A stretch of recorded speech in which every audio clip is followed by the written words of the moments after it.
Os caras que deveriam estar fiscalizando o Banco Master, na verdade, estavam, talvez, recebendo propina, enriquecendo a partir do próprio Master. Não demorou nem um mês, né? Foram 2 semanas debaixo do André Mendonça para o que eu previ se confirmasse.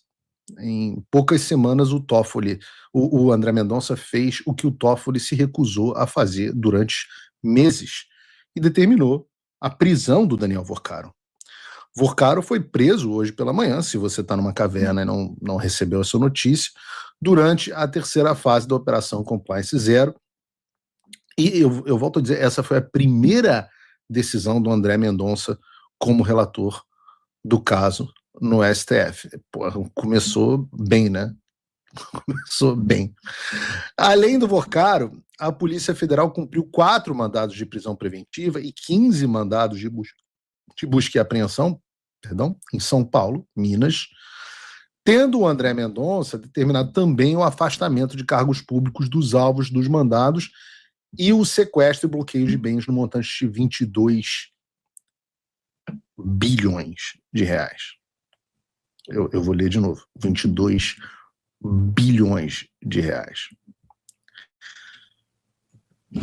Até hoje, às 6 da manhã, esses 22 bilhões estavam liberados, os documentos da investigação não tinham sido apreendidos, os principais nomes envolvidos estavam livres, leves e soltos, e hoje, na primeira decisão do André Mendonça, isso mudou. E eu acho que a gente tem que reconhecer que demorou para isso para acontecer. É óbvio que o Vorcaro deveria ter sido preso. É um sujeito com enormes meios, diversos meios de pressão política, de pressão de imagem, como a gente viu no caso dos influenciadores, ou da relação dele com a imprensa, uma pessoa com capacidade de pressão financeira enorme, uma rede de contatos que pode atrapalhar e muito as investigações, caso ele permanecesse em liberdade. Quando a gente pensa que o Vorcaro estava solto até hoje, nem parece que a gente está falando de um sujeito que foi preso pela primeira vez, lá em novembro do ano passado, em um aeroporto, justamente tentando fugir. Então, o que o André Mendonça faz ao decretar a prisão do Daniel Vorcaro é só garantir o andamento das investigações e impedir as tentativas de fuga do Vorcaro e suprimir a capacidade que ele tem de influenciar o andamento dos trabalhos da Polícia Federal. E tudo isso está muito bem explicadinho. A gente perdeu o hábito de ter boas decisões do STF bem explicadas, pois está muito bem explicado na decisão do André Mendonça. E ficou muito claro, por exemplo, o envolvimento direto do Daniel Vorcaro com funcionários importantes do Banco Central, a saber, Paulo Sérgio Neves de Souza, que é chefe adjunto do Departamento de Supervisão de Instituições Financeiras do Banco Central, e Belini Santana, que é o chefe desse mesmo departamento. Nas conversas de WhatsApp citadas na decisão, nós vemos o Paulo Sérgio enviando ao Daniel Vorcaro a notícia da sua nomeação como chefe adjunto de supervisão bancária do Banco Central, ao que o Vorcaro responde o parabenizando. Isso é um dos mais altos funcionários do Banco Central enviando a notícia da sua nomeação para um setor chave de fiscalização bancária para um dos banqueiros que cometeram talvez a maior fraude bancária da história do Brasil. E coincidentemente foi um dos menos investigados, ou o menos investigado pelo órgão de supervisão. E não tem como negar essa relação, porque também é constatado pelas conversas de WhatsApp que o Daniel Vorcaro enviou, em pelo menos uma ocasião, uma minuta de ofício que o Banco Master enviaria ao Departamento de Supervisão Bancária, ao que o Paulo Sérgio, um dos chefes do departamento, responde com várias sugestões de alteração no documento para que ele ficasse melhor. O cara da supervisão dizendo assim, olha só, para eu te supervisionar, faz assim, ó. E não foi só o Paulo Sérgio, enquanto chefe adjunto, mas também o Belini Santana, enquanto chefe, sei lá, titular. O Vorcaro pede uma opinião sobre um ofício que deveria ser enviado ao departamento deles, e o Belini Santana também responde com sugestão e com ajuste.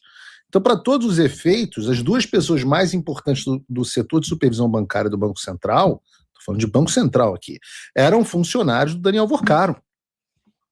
Em outra ocasião, o Paulo Sérgio chega a dar dicas sobre como o Vorcaro deveria se comportar em uma reunião com o presidente do Banco Central. Os caras que deveriam estar fiscalizando o Banco Master, na verdade, estavam, talvez, recebendo propina, enriquecendo a partir do próprio Master. Ou seja, até guia em viagem para Disney o Daniel Vorcaro arrumava. Esse é o grau de ligação entre esse sujeito e as pessoas que o deveriam estar fiscalizando.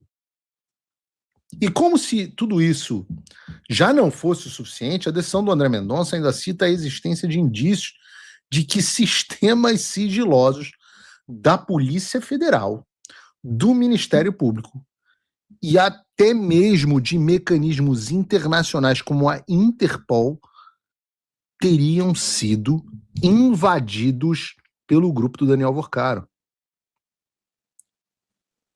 A única coisa que aparentemente o Daniel Vorcaro não teve a capacidade de invadir, pelo menos a gente não tem notícia, é o sistema mais seguro do mundo, muito mais seguro que o da NASA, muito mais seguro que o do Pentágono, que é o sistema das urnas eletrônicas brasileiras, né? A gente está vendo o Daniel Vorcaro invadiu o sistema da Interpol, da Polícia Federal, Ministério Público, tudo é fichinha.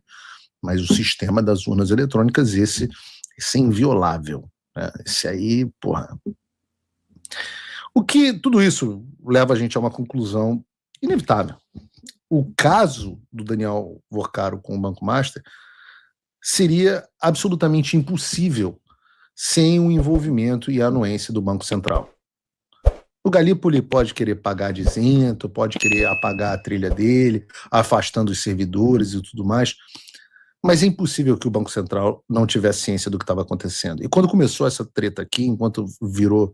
A gente vai falar hoje sobre pensamentos clubísticos de tribais, mas ficou a turma do Haddad versus a turma do Galípoli. Eu falei para vocês, ó, não tem como não ter envolvimento dos dois. Não tem como não ter o Banco Central não estar envolvido. Tá? Pelo amor de Deus, que os dois caras mais importantes do Departamento de Supervisão de Instituições Financeiras do Banco Central foram comprados pelo Daniel Vorcaro, e você vai me dizer que ninguém sabia de nada? É impossível. Né? E isso é o que nós sabemos até agora por conta da decisão do André Mendonça, cujo sigilo ele mesmo retirou. Porra, que beleza! Decisões que não são mais sigilosas nesse caso. Que beleza! Agora, vocês imaginam o que a gente ainda não sabe? O que o André Mendonça provavelmente já sabe e o que a gente ainda não sabe. Quantas pessoas estão envolvidas nisso no Banco Central?